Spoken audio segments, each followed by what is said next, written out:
Vamos a seguir con el tema de la conciencia, que encontramos en la cuestión 17 de las cuestiones disputadas sobre la verdad, de veritate.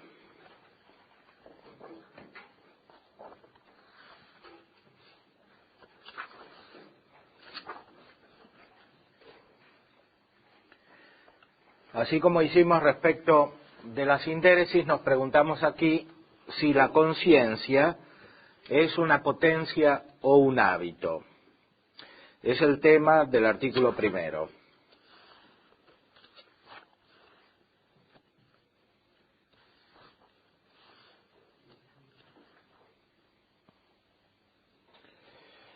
Incluso puede haber una tercera posibilidad, es decir, que sea un acto.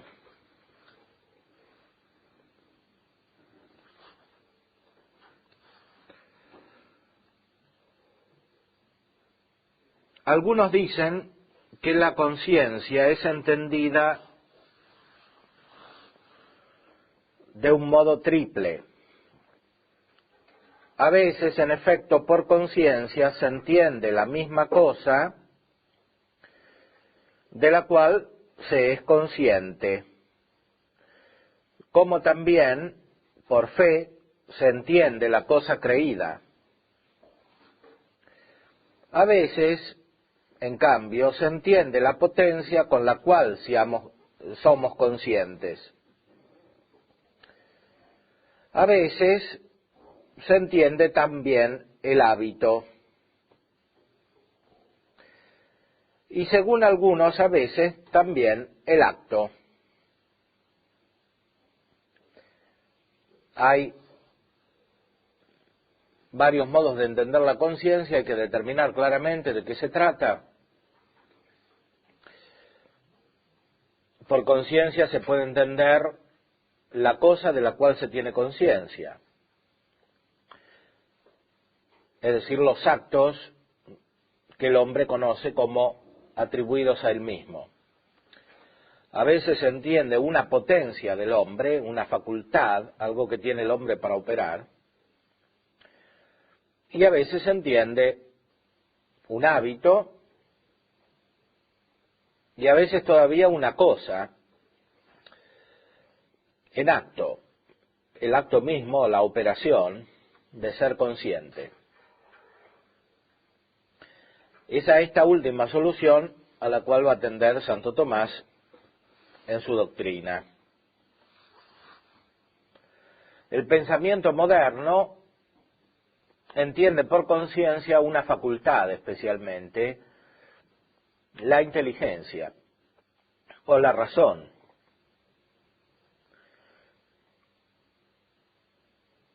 Cuando tiene que designar aquello que en la tradición se indicaba como conciencia, tiene que redoblar la palabra. Y entonces se dice, como en Hegel, autoconciencia. Conciencia en general significa conocimiento de sí mismo, o ciencia respecto de sí. Para los modernos, con tendencia idealista, todo conocimiento es conocimiento de sí, porque sobre todo en los idealistas del siglo XIX es el espíritu que se conoce a sí mismo. Por eso cualquier conocimiento es consciente y la potencia que los produce es conciencia. No se utiliza la palabra en este sentido en el lenguaje de la filosofía medieval, al cual se refiere aquí Santo Tomás.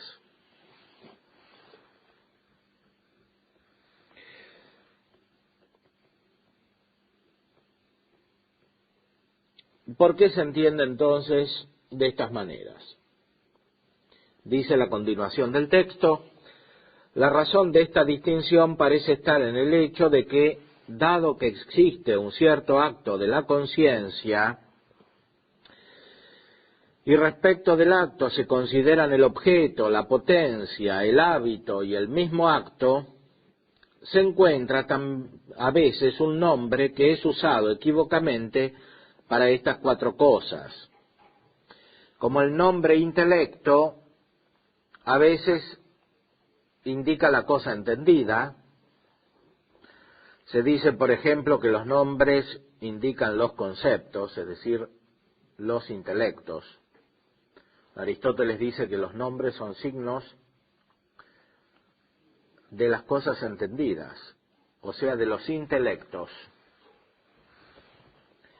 A veces, en cambio, indica la misma potencia intelectiva.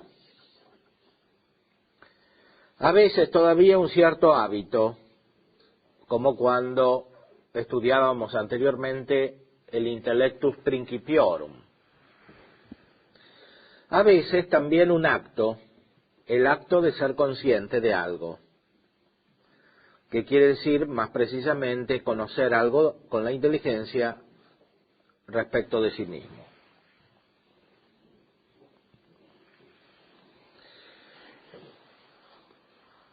Para entender bien estas denominaciones hay que atender al uso del habla, porque los nombres son usados en su significado común, como dice Aristóteles.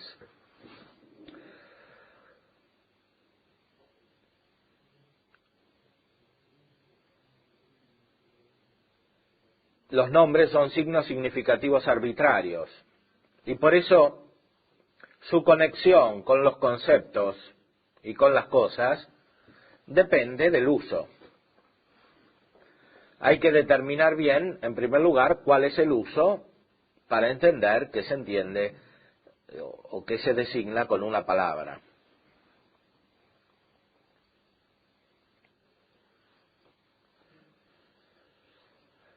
Más aún, hay que tender a usar las palabras en el sentido en que normalmente se usan, dice Aristóteles, por lo menos en un determinado ambiente. Ahora bien, parece ser conforme al uso común que la conciencia a veces sea considerada respecto de la cosa de la cual se es consciente, como cuando alguien dice, te revelaré mi conciencia, es decir, mi estado interior, el contenido de mi conciencia, lo que está en mi conciencia. Pero este nombre no se puede atribuir propiamente a la potencia y al hábito, sino solo al acto, porque solo en este significado concuerdan todas las cosas que se dicen de la conciencia. Para Santo Tomás, entonces, la conciencia es principalmente un acto, no una potencia ni un hábito.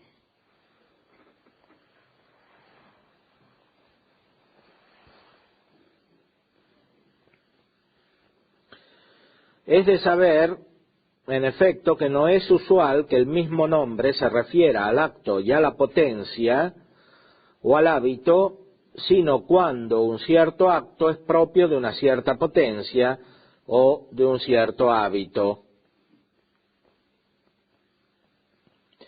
Como ver es propio de la potencia visiva y saber en acto es propio del hábito de la ciencia.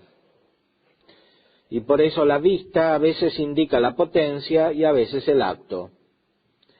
De manera similar, la ciencia.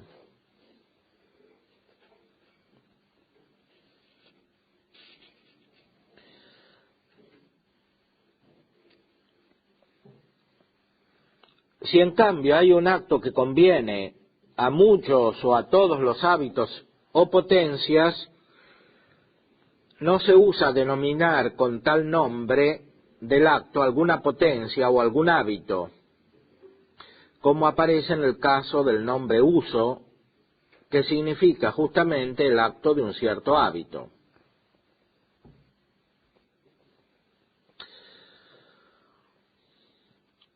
Ahora bien, el acto de cualquier hábito y potencia es un cierto uso de lo que es acto.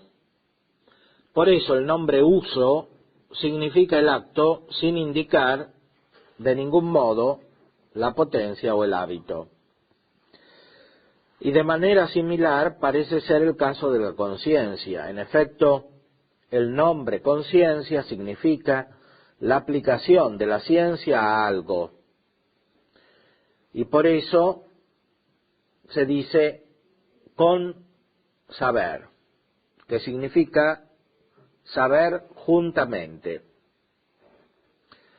Ahora bien, cualquier ciencia se puede aplicar a una cosa, y por eso la conciencia no puede indicar un acto especial o una potencia especial, sino que indica el mismo acto, que es la aplicación de cualquier hábito y de cualquier conocimiento a un acto particular.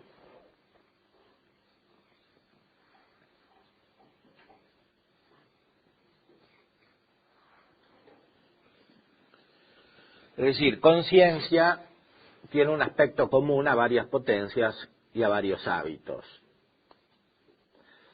Y lo que tiene de común es un cierto tipo de acto. Acto u operación.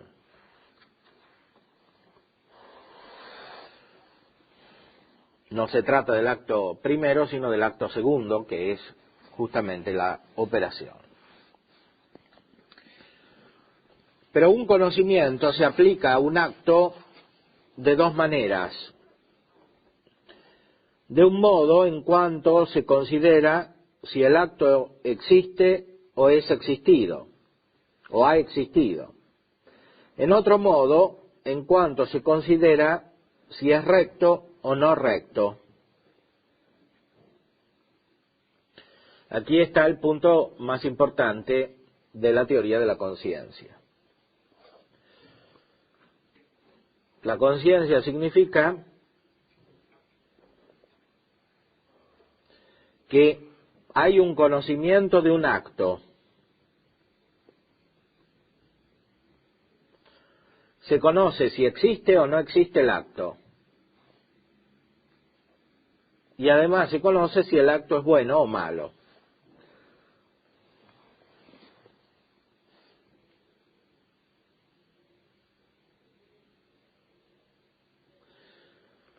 Según el primer modo de aplicación, decimos que se tiene conciencia de algún acto en cuanto sabemos que aquel acto ha sido o no ha sido cumplido, como sucede en el uso común de hablar, cuando se dice, por lo que respecta a mi conciencia, eso no sucedió. Es decir, no sé o no he sabido si eso sucedió o sucedía. Y según este modo de hablar se entiende el texto del Génesis. No está en nuestra conciencia quien haya puesto el dinero en nuestras bolsas. Y también el texto del Eclesiástico, tu conciencia sabe que muchas veces has hablado mal de los otros. Y bajo este aspecto se dice que la conciencia atestigua algo, como dice San Pablo, dándome testimonio la mía conciencia, etc. Lo primero entonces es saber que algo existió, es conocer que la persona hizo un acto.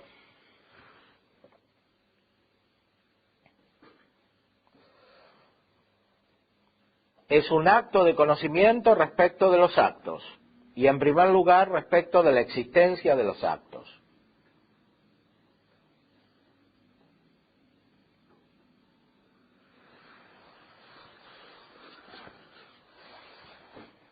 En cuanto al segundo modo de aplicación, con el cual el conocimiento se aplica al acto para saber si es recto, hay un doble camino. Uno según el cual somos dirigidos por el hábito de la ciencia a hacer o no hacer algo. Otro según el cual el acto, después que se cumplió, es examinado a la luz del hábito de la ciencia, para saber si es recto o no es recto.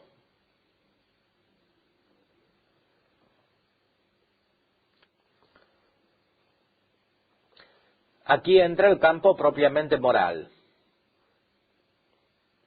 Hay un conocimiento del propio acto que se refiere, en primer lugar, a una guía del acto hacia el futuro, y en segundo lugar, a un juicio acerca del acto hacia el pasado. Hacia el futuro, la razón que conoce, la conciencia, guía el acto, lo ordena, le da la forma, es decir, lo hace bueno. Hacerlo bueno significa hacerlo participar del fin de todos los actos, el fin último del cual hemos hablado. Respecto del pasado, se juzga si el acto efectivamente cumplido corresponde o no corresponde a la bondad que la inteligencia conoce y que es la perfección de la naturaleza humana. Esa bondad, de nuevo, es la participación del fin en el acto mismo. Lo que es en parte tiende hacia la totalidad. Lo que está presente en el acto bueno es el fin en cuanto empuja hacia la totalidad.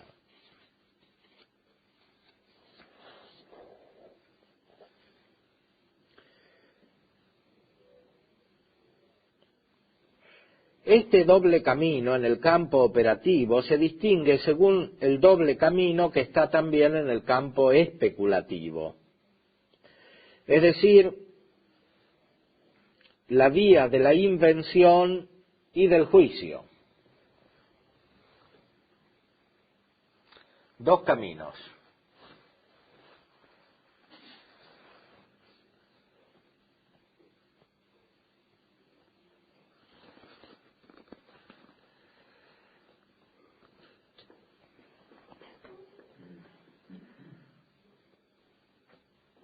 El conocimiento procede encontrando cosas y resolviendo lo que se encuentra en los principios.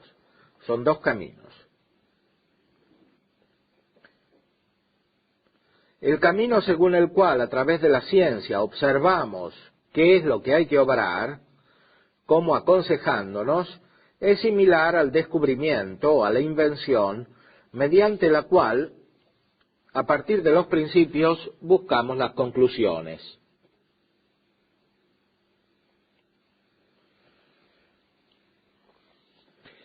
En cambio, el camino mediante el cual examinamos las cosas que ya están hechas y discutimos si son rectas,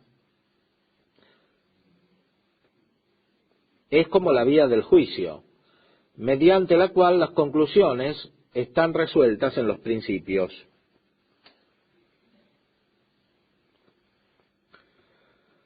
Ahora bien, según los dos modos de aplicación, nosotros hacemos uso del nombre de conciencia. Veamos entonces lo que esto significa. Hay una vía de la resolución y hay una vía de la invención. La inteligencia tiene un método, o un doble método, que consiste en estos dos caminos. Método significa justamente camino.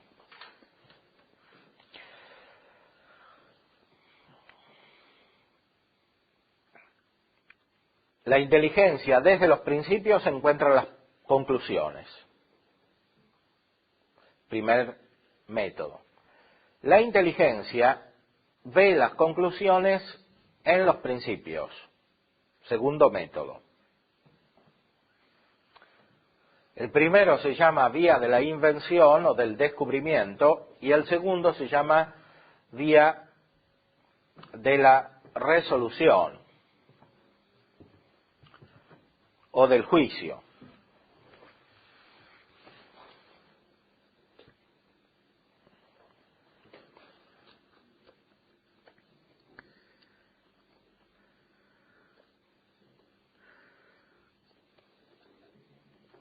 En efecto, en cuanto la ciencia es aplicada al acto como el que dirige hacia él, se dice que la conciencia mueve o induce o ata. En cambio, en cuanto la ciencia es aplicada al acto a modo de examen de las cosas que ya se han hecho, entonces se dice que la conciencia acusa o remuerde. Cuando se encuentra que lo que ha sido hecho es discordante respecto de la ciencia a la luz de la cual es examinado. Defiende, en cambio, o excusa cuando se encuentra que lo que ha sido hecho procedió según la forma de la ciencia. La conciencia es un acto, entonces, que compara otros actos con una ciencia.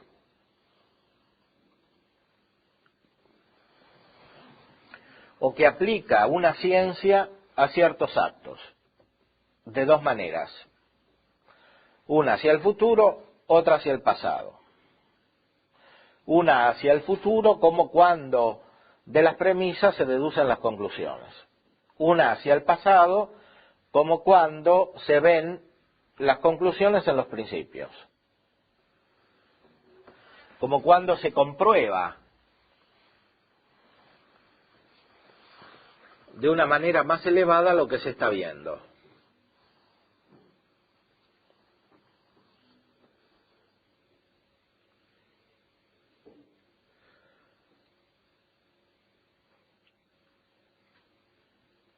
Así pues, la conciencia moral consiste en un acto por el cual comparamos las acciones morales que proceden principalmente de la voluntad y de las otras potencias subordinadas a la voluntad con lo que sabemos intelectualmente,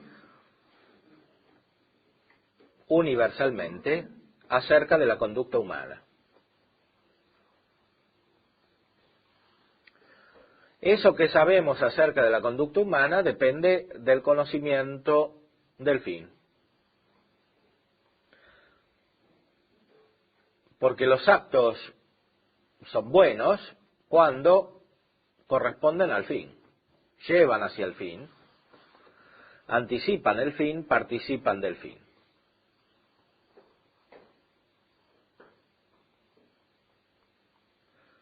Dicho de otra manera, sabemos que una acción particular del hombre es buena hacia el pasado o hacia el futuro cuando vemos que corresponde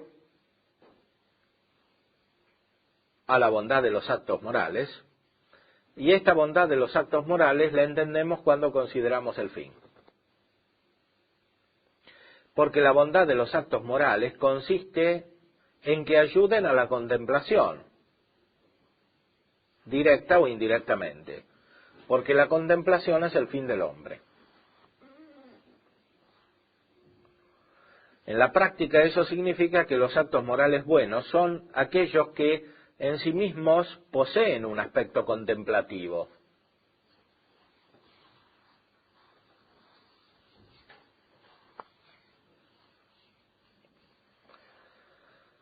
Y por eso los actos morales buenos dan felicidad, que se ordena a la felicidad plena que corresponde al fin.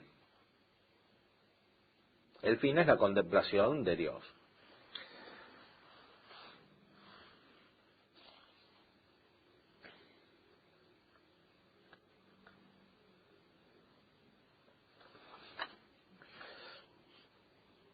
Hay que tener presente, sin embargo, que en la primera aplicación, mediante la cual la ciencia es aplicada al acto para saber si ha sido cumplido, está la aplicación a un acto particular del conocimiento sensitivo, por ejemplo, de la memoria, mediante la cual recordamos lo que ha sucedido, o del sentido, mediante el cual percibimos este particular acto que ahora estamos cumpliendo. En cambio, en la segunda y en la tercera aplicación, mediante la cual nos aconsejamos sobre qué cosa se deba cumplir, o examinamos las cosas ya cumplidas, son aplicados al acto otros hábitos operativos de la razón, es decir, el hábito de la sindéresis, el hábito de la sabiduría, mediante la cual es perfeccionada la razón superior, y el hábito de la ciencia, mediante el cual es perfeccionada la razón inferior. Sea que se apliquen todos, sea que se aplique uno solamente. A la luz de estos hábitos, en efecto, examinamos lo que hemos hecho y sobre la base de ellos deliberamos sobre lo que debemos hacer. Pero el examen se refiere no solamente a lo que se ha hecho, sino también a lo que se debe hacer. La deliberación, en cambio, se refiere solamente a lo que se debe hacer.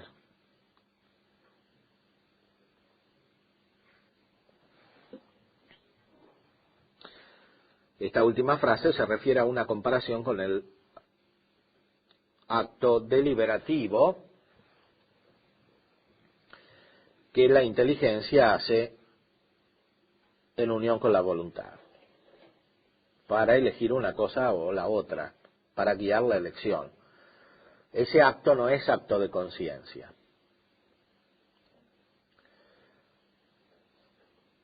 Es un acto que anticipa lo que se ha de hacer, pero no ordena lo que hay que hacer, como la conciencia cuando se refiere al futuro. Además, la deliberación no se refiere al pasado. La conciencia, en cambio, sí se refiere al pasado. La conciencia es entonces la aplicación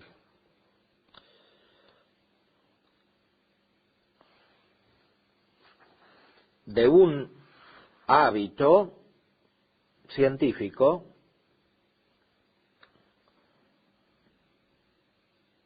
a un determinado acto.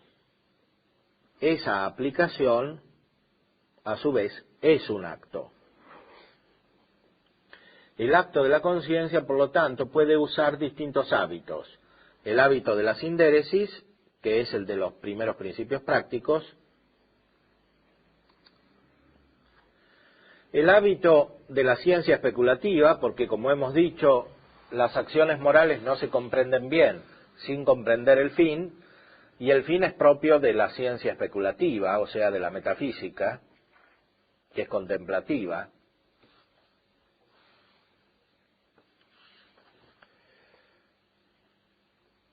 Y el hábito de la ciencia, que nos hace conocer bien las conclusiones que se derivan de los principios. Por ejemplo, la ciencia moral.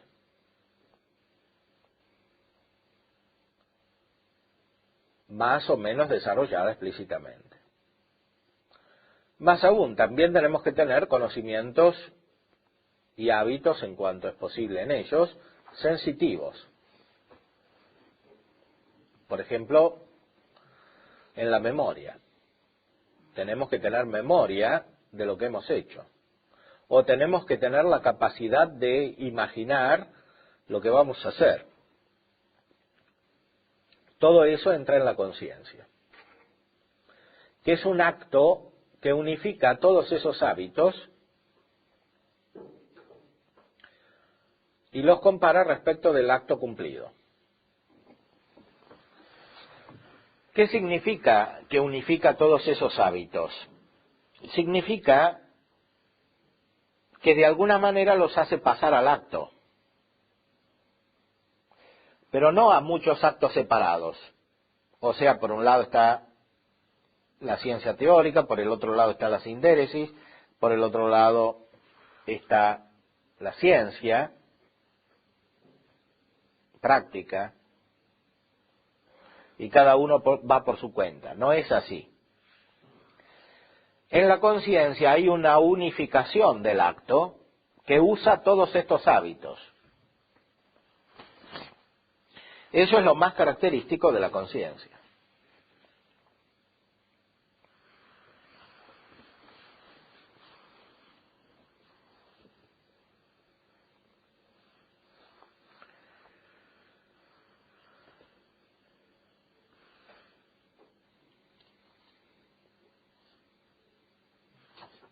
¿Alguna pregunta sobre esta explicación? Sí. La cuestión de que la conciencia sea un acto, Sí. no lleva a decir que eso todo sería un juicio, como piensan los... Porque yo me dificulto un poco saber hacer la distinción, porque en sí ya es un acto. Es un acto. Entonces, pues entraría dentro del juicio. Bueno, es que la inteligencia tiene varios actos. Uno es el del conocimiento conceptual, otro es el del conocimiento judicativo, el del juicio, y otro es el del razonamiento. La conciencia es principalmente un juicio, pero no excluye los otros actos. Más aún, el acto del juicio incluye el acto del conocimiento conceptual.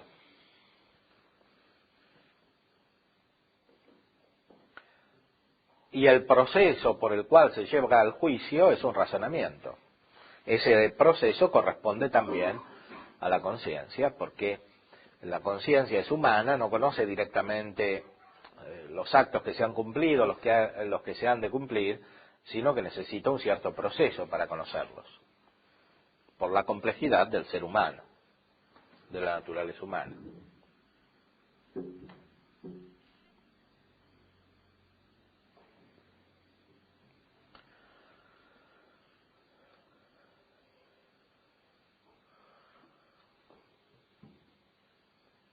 La conciencia, por lo tanto, requiere un conocimiento perfecto respecto del que es solamente especulativo o el que es solamente una ciencia práctica, porque estos conocimientos son universales.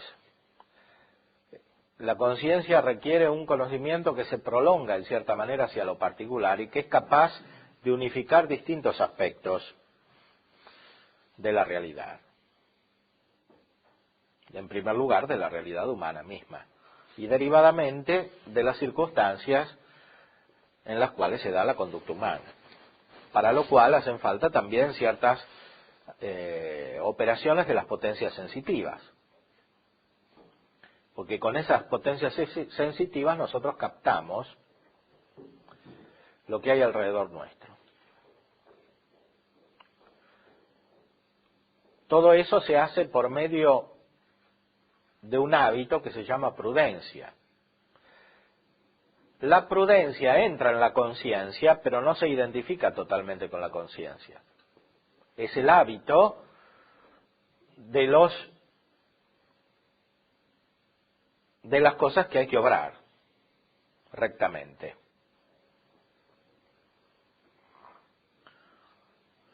Vemos que no se identifica totalmente con la conciencia porque, por ejemplo, podemos ser prudentes en el aconsejar a otros.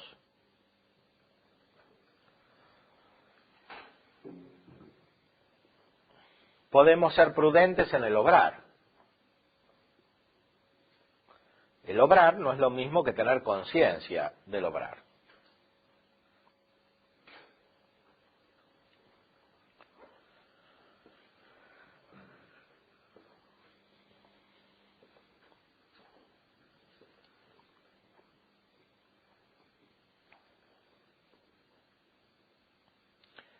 La guía de ese obrar, que hace la razón, no se identifica tampoco totalmente con la conciencia.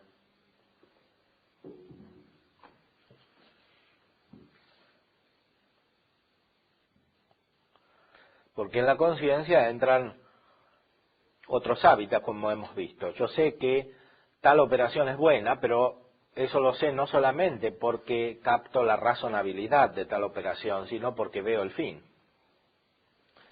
Y ver el fin es más bien propio de la sabiduría que de la prudencia.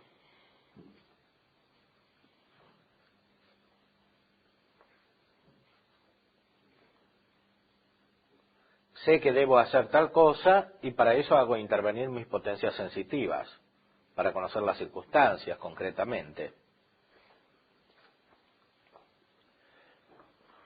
El conocimiento de esas potencias sensitivas es distinto del que tiene la razón con la prudencia. La conciencia, en cambio, unifica todo eso. Por eso requiere un acto, en cierta manera, más perfecto de la razón.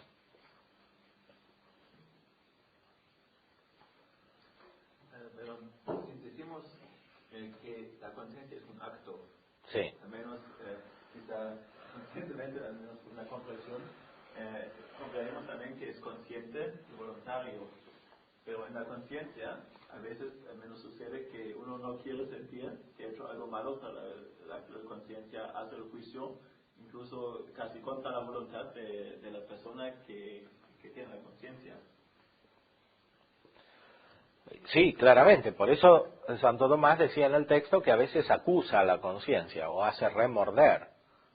La conciencia molesta porque hace captar la diferencia entre la acción y lo que la inteligencia ve. Sí, pero en este caso, este juicio parece que no es querido de la persona. Se viene casi... Sí, es verdad. Es como no querido, en cierta manera, porque pertenece a la inteligencia. Y la inteligencia tiene, por decir así, una lucidez o una luminosidad de la cual no siempre participa la voluntad. Cuando la voluntad es mala, rechaza lo que la inteligencia ve. Eso justamente quiere decir que es mala, que no se adecua a la inteligencia. Y por eso es claro que no lo quiere.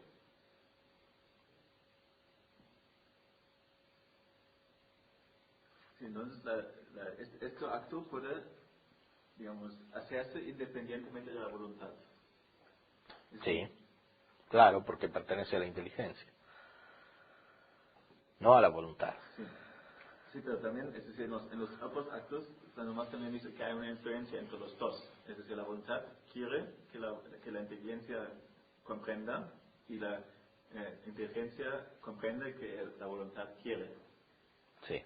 Pero esta unión, que normalmente es en los actos, en este caso parece que no hay. Bueno, cuando la conciencia es buena, esta unión es mayor. Cuando la conciencia es mala, la unión no está. Y esa que falte la unión es justamente lo mismo que ser mala, la conciencia.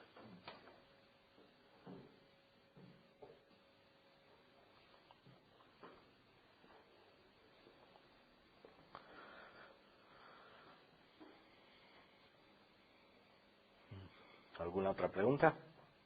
En el texto que leemos, cuando habla de razón superior y razón inferior, ¿de qué se trataba la distinción? Razón superior es la parte de la inteligencia que se refiere a las realidades metafísicas, a las realidades superiores a la materia, es decir, a Dios y a las sustancias separadas. Principalmente a Dios. Razón inferior es la que se refiere a las cosas de este mundo, por la cual entendemos lo que sucede en este mundo y nuestras acciones en cuanto están insertadas en este mundo. este tema de la razón superior y de la razón inferior es tratado especialmente por Santo Tomás en estas cuestiones sobre la verdad, en la cuestión 15.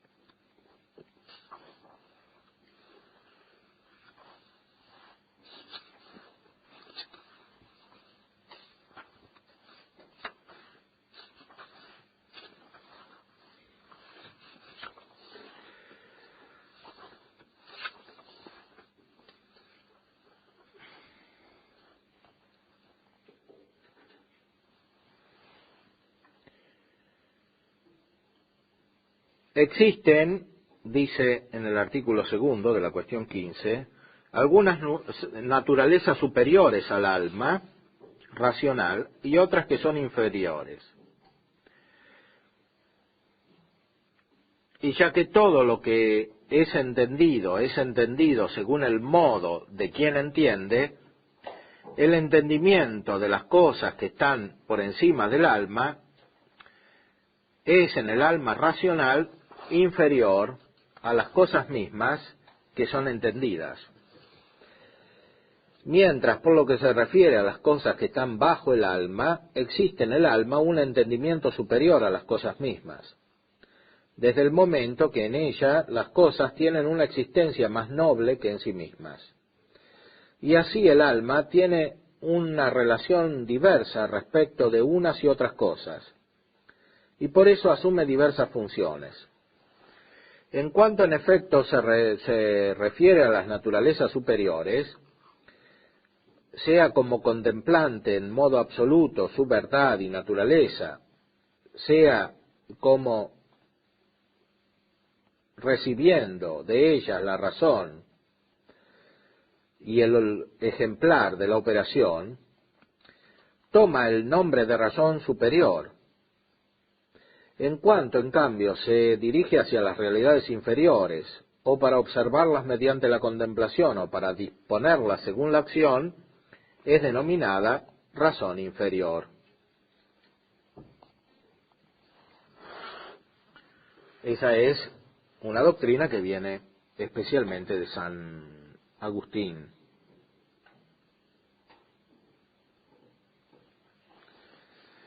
Que está citado también en este artículo.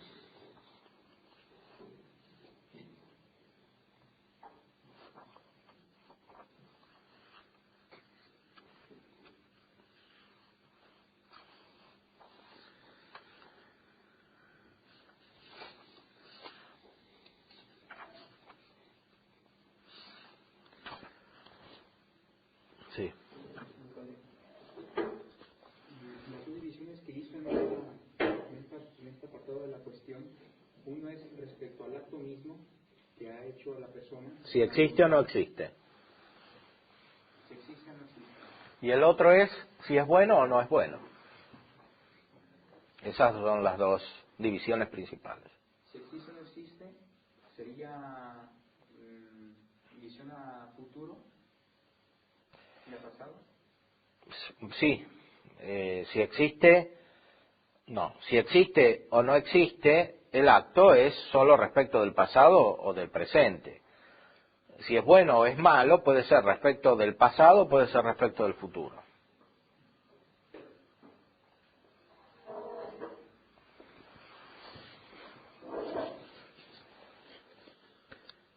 Bueno, seguimos dentro de 15 minutos.